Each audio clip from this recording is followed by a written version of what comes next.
Queen Zara looked at herself in the mirror. Her blue skin shined under the bright lights of her room. The golden crown on her head felt heavy today. It was her wedding day, and she was not happy about it.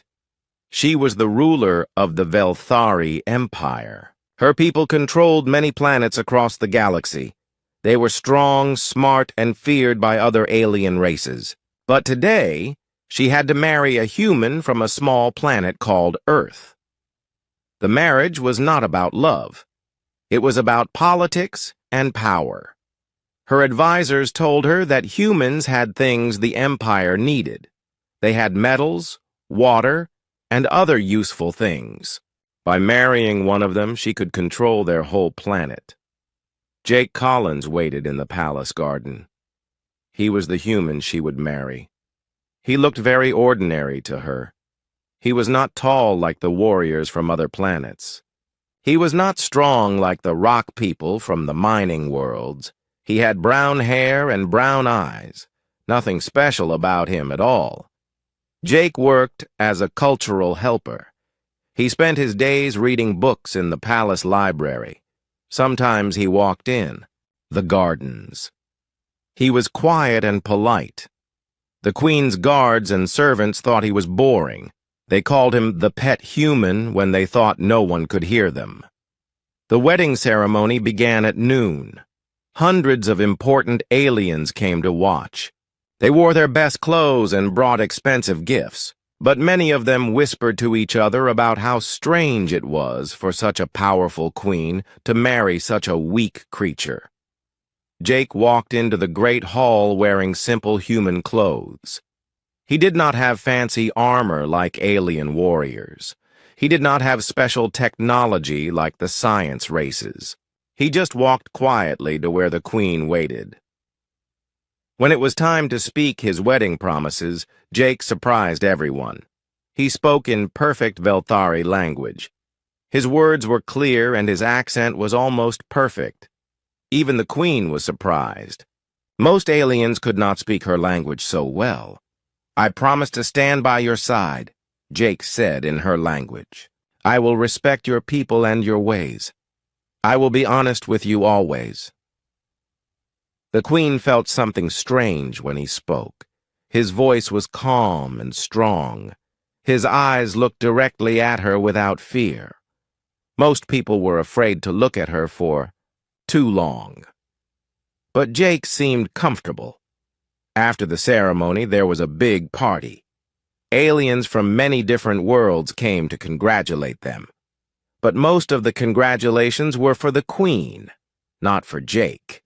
They acted like Jake was just a prize. She had won. The ambassador from the Kethral Empire shook Jake's hand very hard. The Kethral were known for being incredibly strong. They liked to test other people by squeezing their hands until it hurt. But Jake did not pull his hand away or show any pain. He just smiled and squeezed back. The Kethral ambassador looked surprised. He tried to squeeze harder, but Jake's grip stayed firm. Finally, the ambassador let go and walked away, looking confused. A news reporter from the Galactic Network interviewed them. "Your Majesty," she said to the queen, "why did you choose to marry a human? They are such a new and primitive species." Before the queen could answer, Jake spoke. "We may be new to the galaxy," he said, "but we learn quickly. We believe in making friends, not enemies." The reporter looked at Jake like he was a talking pet that had said something amusing. "How cute," she said. "I am sure you will learn much from your new wife's people." Jake just smiled, but the queen noticed that his smile did not reach his eyes. That night, after all the guests had gone home, Jake and the queen walked through the palace gardens. The alien plants glowed softly in the darkness. Strange birds sang songs in the trees. "Are you happy?" the queen asked him. Jake thought for a moment. "I am where I need to be," he said. "That is not the same thing as being happy." "No," Jake agreed. It is not. But sometimes duty comes before happiness. The Queen found his answer interesting. Most people would have lied and said they were happy. Or they would have complained about their situation. But Jake just told the truth simply. "My advisors think you are weak," she told him. "What do you think?" Jake asked. The Queen looked at him carefully. In the soft light of the garden, she could see his face clearly. His eyes were calm, but alert. His body was relaxed, but ready. Something about him did not match what everyone else saw. "I think," she said slowly, "that you are not what you seem to be." Jake smiled again. This time the smile looked real. "Most people see what they expect to see," he said. "It makes life easier for everyone." They walked in silence for a while. The Queen's mind was full of questions, but she did not ask them. Not yet. She was patient. She had learned to wait and watch before making decisions. It was how she had become a strong ruler. When they reached her room, Jake stopped at the door. "Good night, Your Majesty," he said formally. "You can call me Zara," she said. "We are married now." "Good night, Zara," Jake said. His voice was gentle when he said her name. After he left, the Queen sat by her window and looked out at the stars. Her empire controlled many of those points of light. She had power that most beings could only dream of. But tonight, she felt like she had just met someone who was playing a game she did not understand. In his own room, Jake looked out at the same stars. He had work to do, but it could wait until tomorrow. Tonight, he would think about the woman. He had just married. She was smarter than his briefings had suggested. That could make his mission more complicated. But as he remembered the way she had looked at him in the garden, Jake realized that complicated might not be a bad thing. 3 months had passed since the wedding. Queen Zara was getting used to having Jake around the palace. He was quiet and polite, just like before. But she was starting to notice small things about him that did not make sense. The first strange thing happened during a dinner with important guests. The ambassador from the Kethral Empire was visiting again. He was a huge alien with 4 arms and skin like gray stone. His people were famous for being the strongest in the galaxy. During dinner, a servant carrying drinks tripped. A heavy crystal glass flew through the air toward the ambassador's head. The glass was moving very fast. Even the Kethral ambassador, with his quick reflexes, started to move too late. But Jake's hand shot out and caught the glass. He moved so fast that Zara almost missed it. The glass stopped just inches from the ambassador's face. Jake set it gently on the table and continued eating like nothing had happened. The Kethral ambassador stared at Jake with his 4 yellow eyes. "That was very fast, human," he said slowly. "Lucky reflex," Jake said with a small smile. "I used to play sports back on Earth." But Zara had seen the movement. It was not luck. It was perfect timing and incredible speed. She had never seen anyone move that fast, not even her best soldiers. The second strange thing happened a week later. Zara could not sleep, so she decided to walk around the palace. It was very early in the morning and most people were still sleeping. She walked past the training rooms where her guards worked out.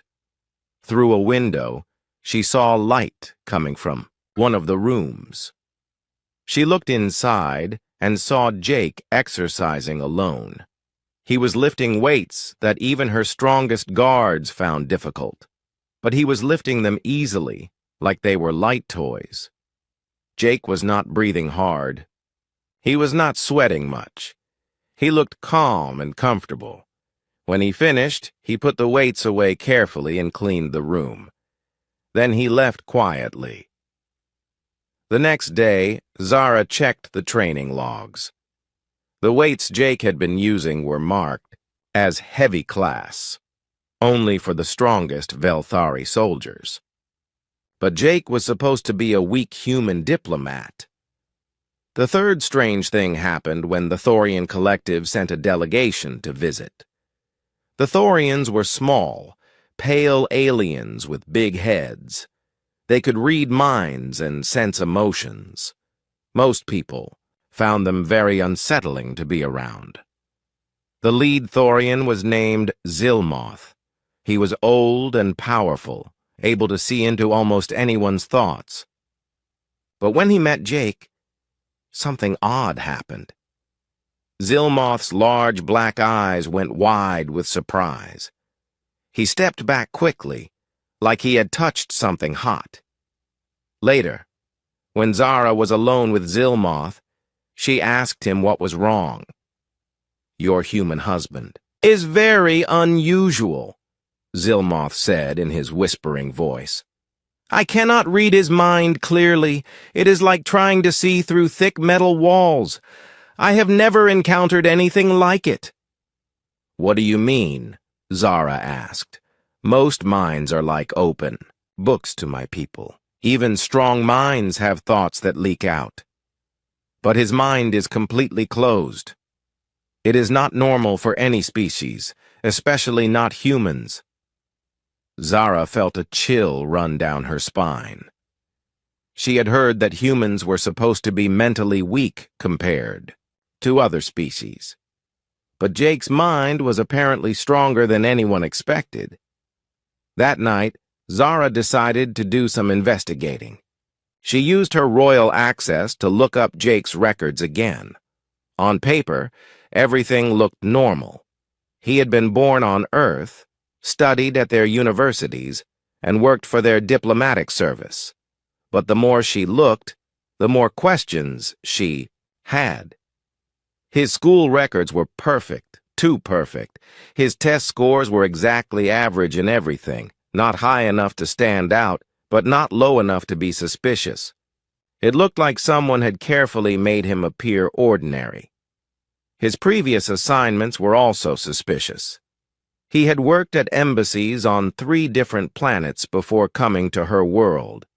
All 3 planets had experienced political changes right after he left. It could be coincidence, but Zara did not believe in coincidences. The next week, Zara tested Jake without him knowing. During a casual dinner conversation, she mentioned a recent battle between 2 alien fleets. She gave him the wrong details, on purpose to see if he would correct her. "It is too bad about the fight near the Zorian system," she said. "I heard the Helix fleet lost 5 ships. Jake nodded sadly. Yes, it was a terrible loss. 7 ships, actually. The Helix commander made a tactical error by approaching from the day side of the planet. The Mordak forces were waiting in the shadow zone. Zara's blood went cold. The battle details Jake mentioned were classified. Only high-ranking military officials knew the real numbers and tactics. How could a simple human diplomat know such secrets? "Where did you hear those details?" she asked carefully. Jake looked up from his food, and for just a moment, she saw something sharp and alert in his eyes. Then he smiled his usual gentle smile. "I read about it in the military history archives. I find space battles fascinating from a strategic perspective." But Zara checked later. There were no public archives with those details. The real battle information was locked away in top-secret files. Jake should not have been able to access them. Over the next few weeks, Zara watched Jake more carefully. She noticed that he always seemed to know when people were approaching before they made any sound. He never looked surprised when someone entered a room unexpectedly. It was like he always knew who was around him. She also noticed that servants and guards acted differently around Jake than they did around other visiting diplomats. They were respectful, but there was something else in their behavior. It took her a while to realize what it was. They were careful around him, like they sensed something dangerous even if they could not explain it. One evening, Jake found her, reading in the library. "You have been watching me," he said quietly. Zara looked up from her book. "I watch everyone. It is part of being a ruler." "This is different," Jake said. He sat down across from her. "You are trying to figure something out." "Should I be?" Zara asked. Jake was quiet for a long moment. He looked tired, like he was carrying a heavy weight. "Everyone has secrets, Zara. Even you." "Yes," she agreed, "but most people's secrets do not involve impossible reflexes and classified military information." Jake smiled, but this time it looked sad. "What would you do if you learned that someone was not who they claimed to be?" "That would depend," Zara said slowly, "on who they really were and why they had lied. And if the truth was more dangerous than the lie..." Zara closed her book and looked directly into Jake's eyes. "Then I would want to know the truth even more." They sat in silence for a while, looking at each other. Zara felt like they were having two conversations. The one with words, and another, one underneath that, was much more important. Finally, Jake stood up. "Good night, Zara," he said. "Sleep well." After he left, Zara sat alone in the library for a long time. She was sure now that Jake was hiding something big, but she was also sure that he was not trying to hurt her or her people. Whatever his secret was, it was not about harming the Empire. The question was, what was he really doing here? And how dangerous would it be when the truth finally came out? Outside her window, the stars looked the same as always. But Zara felt like her world was about to change in ways she could not predict. She just hoped she would be ready when it happened. The celebration for Queen Zara's birthday was the biggest event of the year. Aliens from across the galaxy came to the palace. The great halls were filled with music, dancing, and expensive food. Everyone wore their finest clothes and brought precious gifts. But not everyone came to celebrate. Hidden among the guests was Vexcar, the deadliest assassin from the Scar hegemony. The Scar people hated the Velthari Empire and wanted to destroy it. They thought killing Queen Zara would throw the Empire into chaos. Vexcar was perfect for this job. He had special technology that made him nearly invisible. His body was covered in black scales that could bend light around him. His claws were sharp enough to cut through metal. He had killed many important people and never been caught. The assassin moved through the palace like a shadow. The guards could not see him. Their security systems could not detect him. He slipped past every defense, getting closer and closer to the Queen. Queen Zara was hosting a private dinner for her most important allies. The group included military leaders, trade ambassadors, and planetary governors. They sat around a long table in her personal dining room, talking about politics and making deals. Jake sat beside his wife, listening politely to the conversations. He looked relaxed and comfortable. To everyone else, he seemed like the same quiet human diplomat they had always known. "Excuse me," Jake said softly to Zara. "I need some fresh air. I will be right back." "Of course," Zara replied. She was used to Jake taking short breaks during long political meetings. He walked toward the balcony doors that led outside. Just as Jake stepped onto the balcony, Vexcar entered the dining room. The assassin's invisibility technology shut off, and he appeared in the middle of the room like a nightmare made real. He was 7 feet tall with black scales and glowing red eyes. His claws gleamed in the light. The dinner guests froze in terror. Even these powerful aliens had never seen anything so frightening up close. Vex-Kar's reputation was known throughout the galaxy. If he was here, someone was going to die. Queen Zara of the Velthari Empire, Vex-Kar said, in a voice like grinding metal. Your time has ended. Zara reached for the emergency weapon hidden under the table, but Vex-Kar moved faster than her enhanced reflexes could follow. His claw swept toward her throat, moving too quickly for anyone to stop. Then something impossible happened.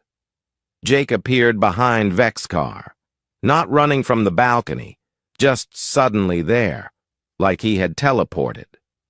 The dinner guests did not even see him move. 1 second he was outside. The next second he was inside, standing calmly behind the deadliest assassin in the galaxy. Vex-Kar spun around, his red eyes wide with shock. Impossible, he hissed. I heard no footsteps. I sensed no movement. Hello, Jake said politely, like he was greeting an old friend. What happened next lasted less than 30 seconds, but everyone in the room would remember it for the rest of their lives. Vex-Kar attacked with all his deadly skills. His claws moved faster than lightning. His body twisted and struck like a giant snake. He used fighting techniques that had defeated the greatest warriors in the galaxy, but Jake was always one step ahead. He dodged every attack without seeming to try. When Vex-Kar's claw came toward his head, Jake simply was not there anymore. When the assassin tried to grab him, Jake slipped away like water. Then Jake started fighting back. His movements were unlike anything the aliens had ever seen. He did not use weapons or technology.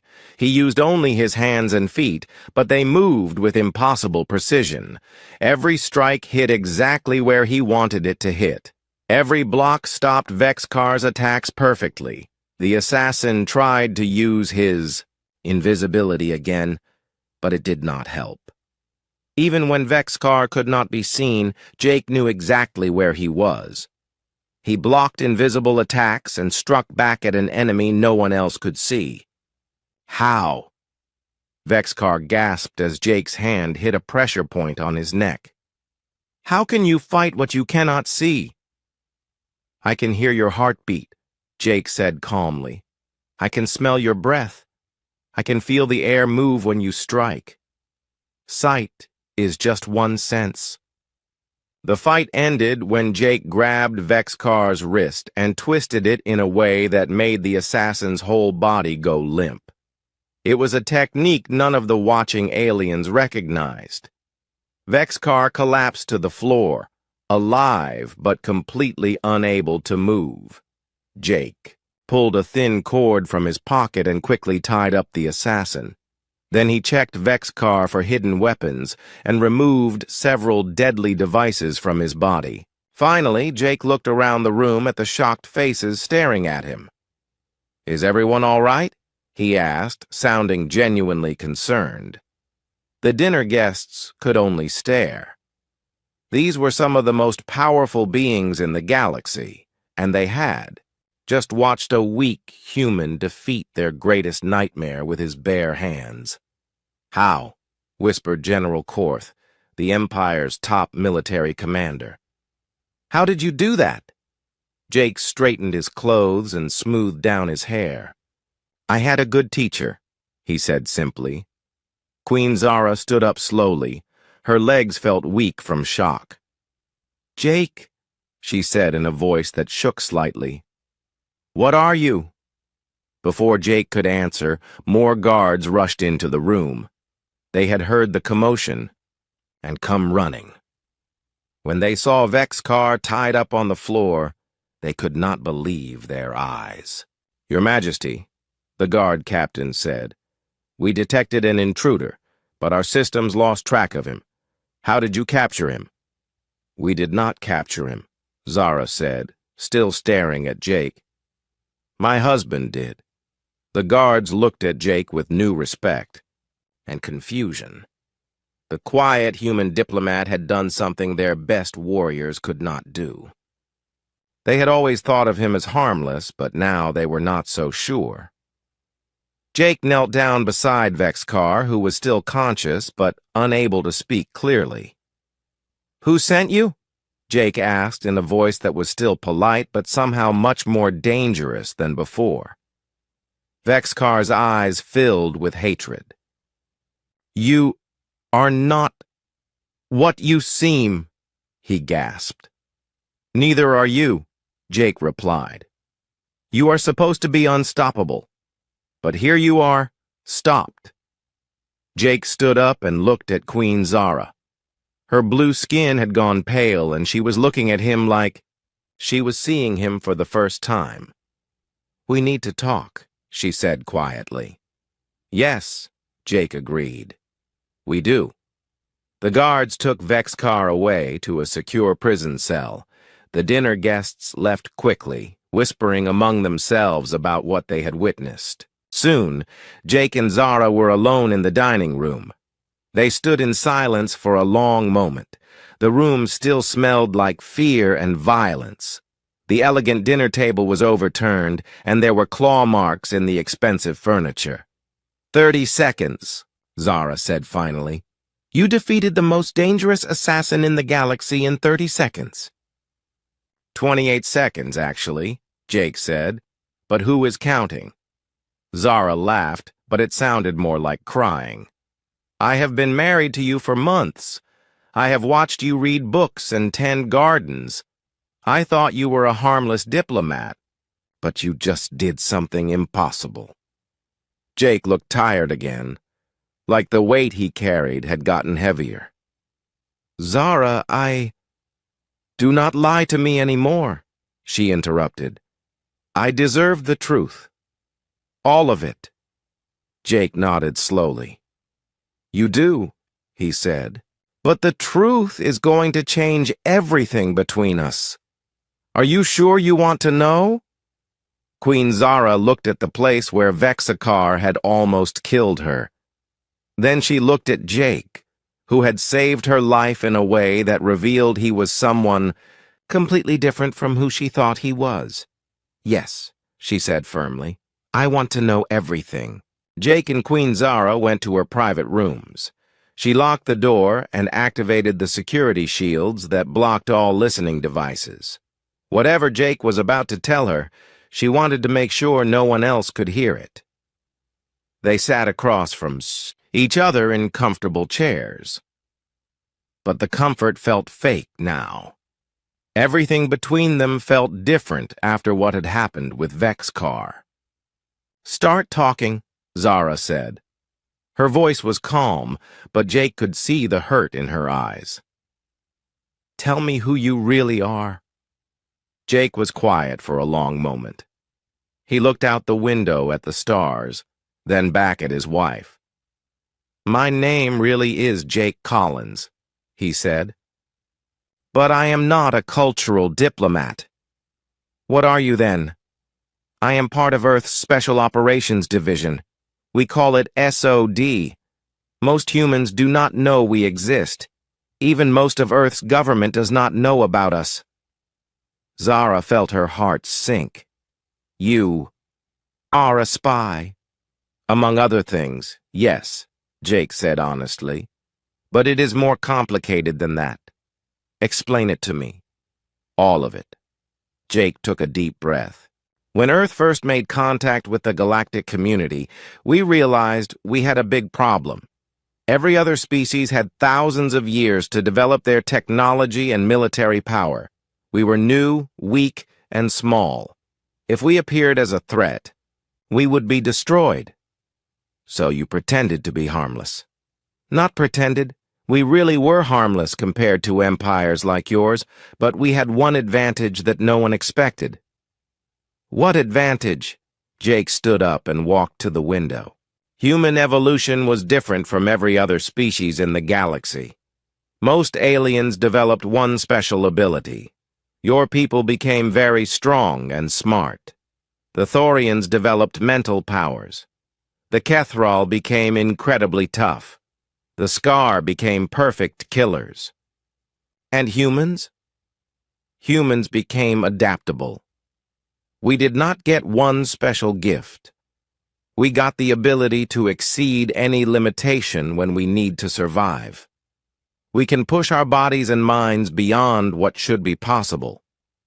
Zara remembered how fast Jake had moved when fighting Vexcar. That is how you defeated the assassin? Partly. But there is more to it than that. Jake turned back to face her. Earth spent 5 years studying every major species before we made official contact. We learned your languages, your cultures, your military tactics, your weaknesses. You were preparing for war. We were preparing to survive. There is a difference. Jake sat back down. We created the SOD to place operatives in key positions throughout galactic civilization. Our job was to gather information and make sure Earth would never be caught off guard. Zara felt sick. Your marriage to me was just part of your mission. At first, yes, Jake said quietly. I was sent here to watch the Velthari Empire and report back to Earth. The marriage was supposed to be a perfect cover. No one would suspect a weak human diplomat of being dangerous. But something changed. Jake looked directly into her eyes. You changed everything. I was supposed to stay detached and professional. But I started caring about you. Really caring. That was not part of the plan. How do I know you are telling the truth now? How do I know this is not just another lie? Jake was quiet for a moment. Then he stood up and walked to a wall panel. He pressed his hand against it and spoke a code phrase in a language Zara did not recognize. The panel opened, revealing a hidden compartment. Inside were weapons, communication, devices, and data storage units that looked far more advanced than anything Earth was supposed to have. Jake pulled out a small device and handed it to Zara. This contains all my real mission reports, he said. You can read them if you want. You will see how my feelings about you and this assignment changed over time. Zara took the device but did not activate it yet. What else have you been hiding? The marriage was not the only operation. Earth has people placed throughout the galaxy. Some are in militaries, some are in governments, some are in trade organizations. We have been watching and learning for years. How many? I cannot tell you exact numbers, but enough to make sure Earth survives if things go wrong. Zara stood up and paced around the room. Her mind was spinning with the implications. So Earth is not the weak, primitive planet everyone thinks it is. We are still small and new compared to the great empires, but we are not helpless, and we learn very quickly. What about your physical abilities? No normal human should be able to fight like you did tonight. Jake smiled sadly. That is where the adaptation comes in. So operatives go through training that pushes human potential to its absolute limits. We learn to use our bodies and minds in ways that most people cannot imagine, like moving faster than an assassin can see, like using every sense to track an enemy, like reading micro-expressions to predict attacks, like controlling our heartbeat and breathing to stay calm in any situation. Jake sat back down. We become the best version of what humans can be. Zara stopped pacing and looked at him. So everything about our marriage has been a lie. Not everything, Jake said firmly. My feelings for you are real. The way I care about your people and your empire is real.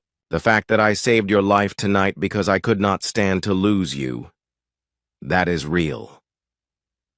But you are still a spy. You are still reporting to Earth about everything that happens here. Jake was quiet for a long moment. I stopped sending regular reports 2 months ago. What? I told my handlers that the situation here was stable and that I needed to maintain deep cover. But the truth is, I could not keep reporting on you like you were just a target. It felt like betrayal.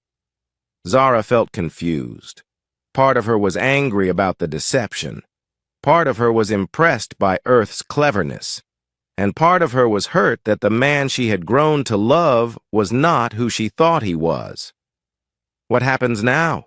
She asked. That depends on you, Jake said. You could expose me and Earth's deception. You could use this information to gain advantage over other species. You could have me arrested or killed. And if I do not, then we figure out how to move forward, together or separately. That choice is yours. Zara looked at the data device in her hand. It contained the truth about her husband, and maybe about the future of galactic politics. If I read these reports, will I hate you? You might, Jake said honestly. The early reports are very cold and calculating. I wrote about you like you were a puzzle to solve, not a person to care about. And the later reports?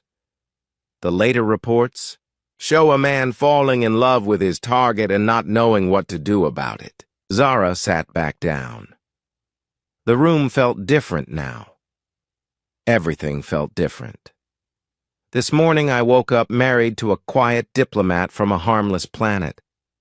Tonight I find out I am married to a super soldier spy from a species that has been secretly infiltrating galactic civilization. I know it is a lot to process. Jake, do you understand what this means? If Earth has been placing operatives throughout the galaxy, if humans are capable of the things you just showed me, then everything we thought we knew about your species is wrong. Yes. Other species are going to find out eventually. When they do, there will be panic. Some will want to attack Earth before you become too powerful. Others will want to ally with you out of fear. Jake nodded. We have known this day would come eventually. We have been preparing for it. How?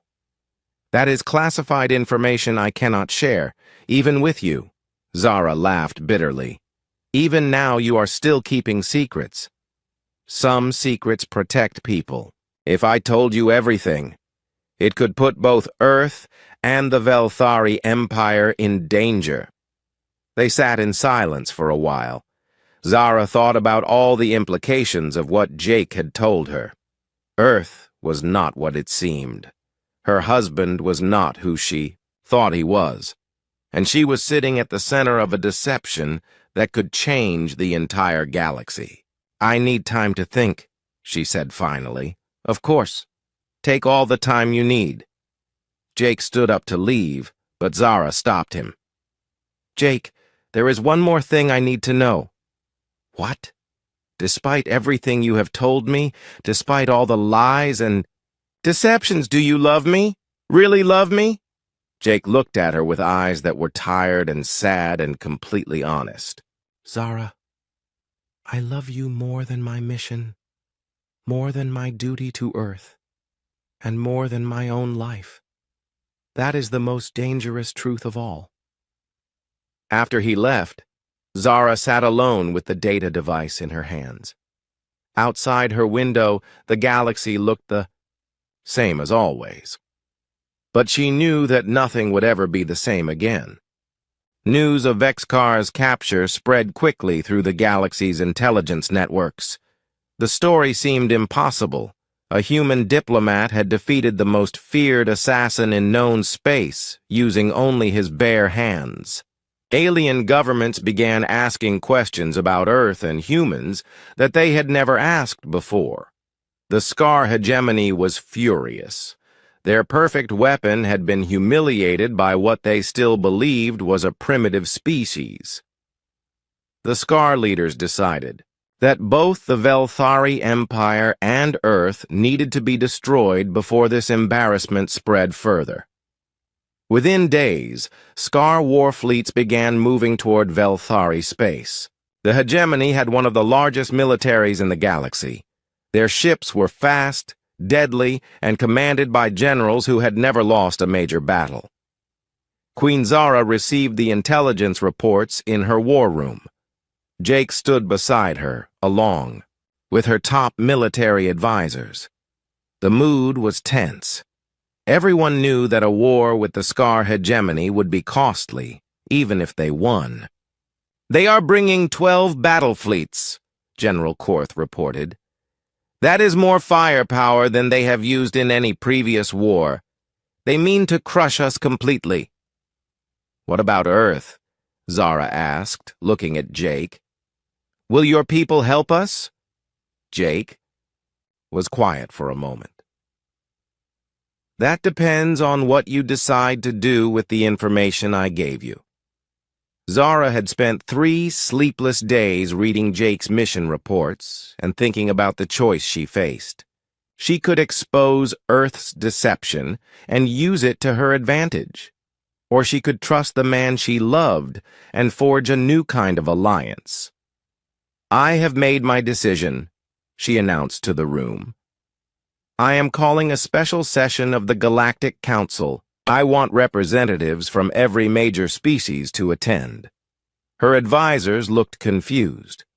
"Your Majesty," one of them said, "we need to prepare for war, not hold political meetings." "Trust me," Zara said. "This meeting will change everything." 2 days later, the Great Hall of the Galactic Council was packed. Representatives from dozens of species had come to hear what Queen Zara had to say. Rumors had been flying about the failed assassination and Earth's possible involvement. Zara stood at the main podium, wearing her royal crown and finest robes. Jake sat in the section reserved for diplomatic spouses, looking like the same quiet human everyone expected him to be. "Fellow members of the galactic community," Zara began, "we are here today because it is time to speak the truth about humanity and Earth." A murmur went through the crowd. This was not what anyone had expected. For too long, we have treated humans as a primitive, harmless species. We have seen them as useful for labor and resources, but not as equals in the galactic community. Today I tell you that we have been wrong. The Thorian representative stood up. "Your Majesty, what are you saying?" "I am saying that humans are far more capable than any of us realized. 3 days ago, my human husband defeated Vexkar in single combat. Not with technology or weapons, but with skills and abilities that surpass even our greatest warriors." The hall erupted in shocked conversations. The idea that a human could defeat Vexkar seemed impossible to most of the assembled aliens. The Kethral ambassador shouted over the noise. "Even if this is true, one exceptional human does not change the fact that their species is new and weak." Zara smiled. "That is where you are wrong. Jake, would you please join me?" Jake walked calmly to the podium. He looked completely comfortable, even though thousands of alien eyes were staring at him. "Tell them," Zara said. Jake stepped forward and spoke in a clear, strong voice. "My name is Jake Collins, and I am an operative of Earth's Special Operations Division. For the past 5 years, my people have been placing agents throughout galactic civilization. We have been watching, learning, and preparing." The hall fell completely silent. This was the last thing anyone had expected to hear. "We knew that if we appeared as a threat, we would be destroyed before we could defend ourselves. So we appeared weak while we grew strong. We studied your languages, your cultures, your military tactics. We learned everything we could about every species in the galaxy." The Scar representative, a massive alien with red scales, stood up angrily. "You dare to spy on us? You dare to deceive the entire galaxy?" "We dare to survive," Jake replied calmly. "Every species in this room has done whatever was necessary to protect their people. Humans are no different." Queen Zara stepped forward again. "Jake is not the only human operative. There are others, placed in positions throughout our governments, our militaries, our trade organizations. Earth has been preparing for this day for years." The revelation sent shockwaves through the assembly. Alien representatives began whispering frantically to their aides, wondering who among their own staff might be human spies. "But," Zara continued, "I am not here to expose Earth's deception as an act of betrayal. I am here to propose something different. I propose that we recognize humanity as what they truly are. A species capable of matching any of us in cunning, strength, and determination." She turned to Jake. "Today I am announcing a full military and technological alliance between the Velthari Empire and Earth, not as masters and servants, but as equals." The Scar representative roared with anger. "You side with these lying primitives against your own kind?" "I side with strength and intelligence wherever I find it," Zara replied firmly. "And I choose to build a future rather than cling to old prejudices." Within hours of the announcement, the Scar hegemony accelerated their attack. Their fleets dropped out of hyperspace near the Velthari capital world, expecting to find defenders who were unprepared and outnumbered. Instead, they found something that changed the course of galactic history. The Velthari fleet was waiting for them, but they were not alone. Alongside the elegant ships of the Empire were vessels that no one had seen before. Sleek, fast Earth ships that moved with impossible precision. The battle that followed lasted only 6 hours. The human ships used tactics that the Scar had never encountered. They coordinated with Velthari forces in ways that seemed telepathic. They struck at weak points that should have been impossible to find. When it was over, the mighty Scar hegemony had suffered their first major defeat in centuries. Half their fleet was destroyed, and the rest retreated in complete disorder. In the aftermath, as news of the victories spread throughout the galaxy, alien governments began sending urgent messages to Earth requesting meetings. The species that had ignored humanity for years suddenly wanted to establish trade agreements and defense pacts. Jake and Zara stood together on the palace balcony, watching the stars where the battle had taken place. The threat was over, but they both knew that everything had changed forever. "Do you regret it?" Jake asked. "Revealing the truth? Choosing to trust us?" Zara thought about the question. "I regret that it started with deception, but I do not regret where it led us." "And where is that?" "To a galaxy where humans are no longer underestimated. To an alliance between our peoples that is built on respect, instead of exploitation. To a future where strength comes in many forms." Jake smiled. "The galactic community will never be the same." "Good," Zara said firmly. "It needed to change." Over the following months, Earth revealed more of their true capabilities.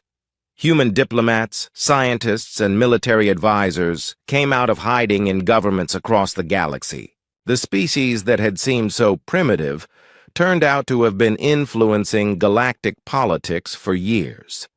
Some alien civilizations were angry about the deception. Others were impressed by humanity's patience and planning. All of them were forced to acknowledge that they had seriously underestimated what humans could accomplish. Jake resigned from the SOD and became Earth's first official ambassador to the Velthari Empire. His marriage to Zara transformed from a cover story into the foundation of an alliance that would reshape the galaxy. On their first wedding anniversary, their real anniversary, not the political ceremony, Jake and Zara exchanged new vows. This time, There were no lies, no hidden agendas, no secret missions. "I promise to stand by your side," Jake said, just as he had a year before. "I will respect your people and your ways. I will be honest with you always." But this time, when he spoke the words, everyone knew exactly who he was and what those promises meant. Years later, when their children played in the palace gardens, Jake would tell them stories about the old days when humans were thought to be weak and harmless. The children would laugh at the idea, because in their world, humans and Velthari worked together as equals. And sometimes, late at night, Jake would look up at the stars and smile. Humanity had achieved the greatest victory of all. They had survived, grown strong, and earned their place among the stars, not through conquest or destruction, but through patience, intelligence, and the courage to reveal their true strength when the time was right. The galaxy would never underestimate humanity again, and perhaps more importantly, humanity would never have to hide what they were capable of achieving.